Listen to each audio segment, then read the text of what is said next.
welcome back to Googie's Kitchen, and if you are new here then hello and welcome. My name's Alexis and I post 2 videos a week on a Tuesday and a Thursday at 7 AM.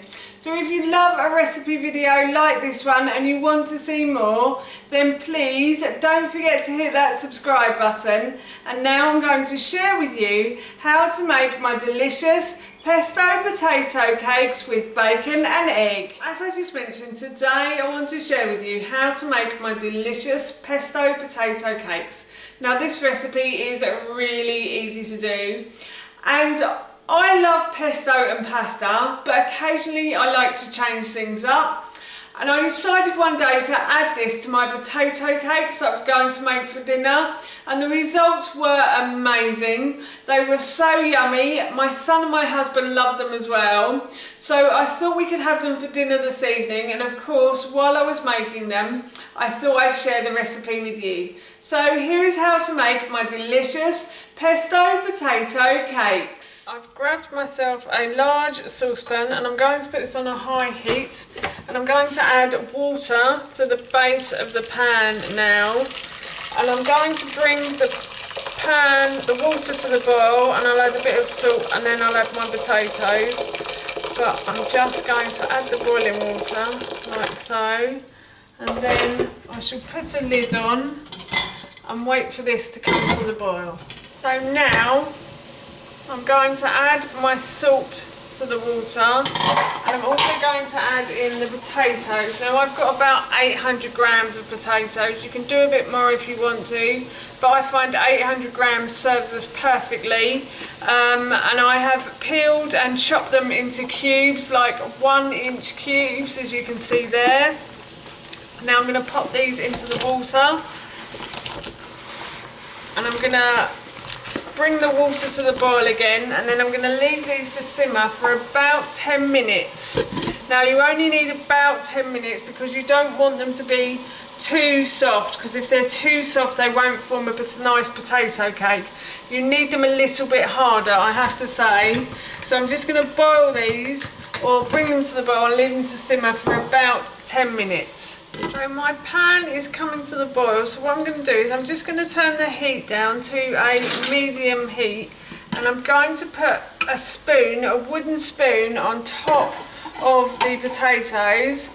And what the wooden spoon does, it conducts the heat, so it soaks up all of the heat and it stops the pan from boiling over. My son taught me this hack the other day, and I tried it and it works really well. So I'm going to leave these potatoes now to simmer for about 10 minutes. The potatoes have actually been boiling for about 7 minutes, and I just checked them.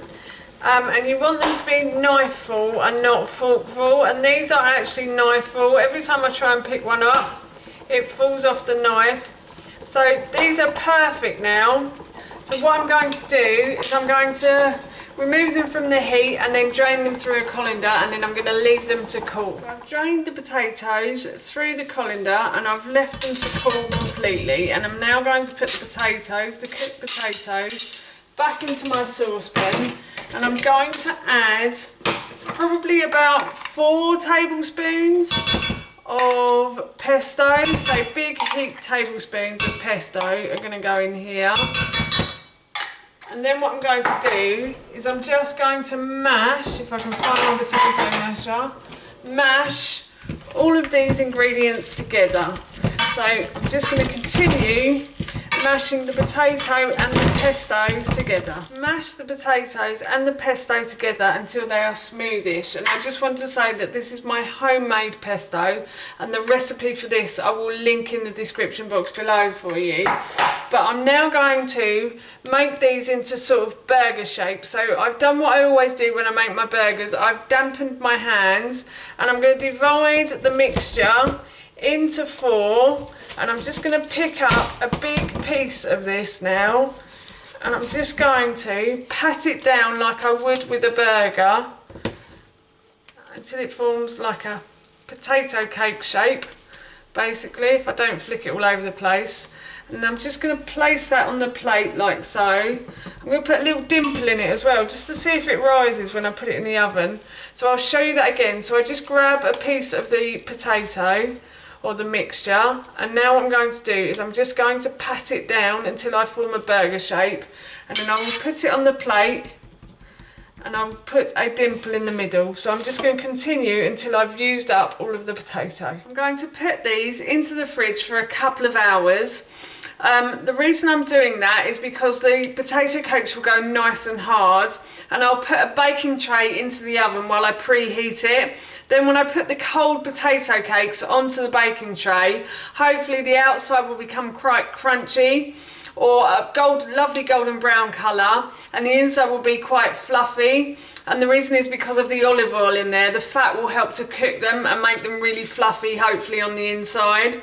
So yes, as I said, I'm going to put these into the oven for a couple of hours. It's almost dinner time now, so I'm going to preheat the oven to 200 degrees. And I'm also going to pop my baking tray into the oven while it's preheating. As you can see, I have popped all of my ingredients into one pan, and I'm going to put this into the oven. The oven has preheated. I've never cooked them this way before, but I just thought I'd try it. I'm just putting a bit of salt on the tomatoes to make them a bit sweeter when they cook in the oven. So yeah, as I said, I'm going to pop this into the oven now for about 25 to 30 minutes. Everything has cooked in the oven, so what I'm going to do now is just go and fry some eggs, and that will be our dinner done. That's how you make my delicious pesto potato cakes, and that recipe I will link in the description box below for you. I've just literally fried an egg and put it on top, and it smells so good. I'm off to have my dinner now. So for now, that's it from me. Thank you so much for watching. Please feel free to give me a big thumbs up if you enjoyed this video, and please feel free to leave any comments below, and please don't forget to hit that subscribe button. See you all soon. Bye.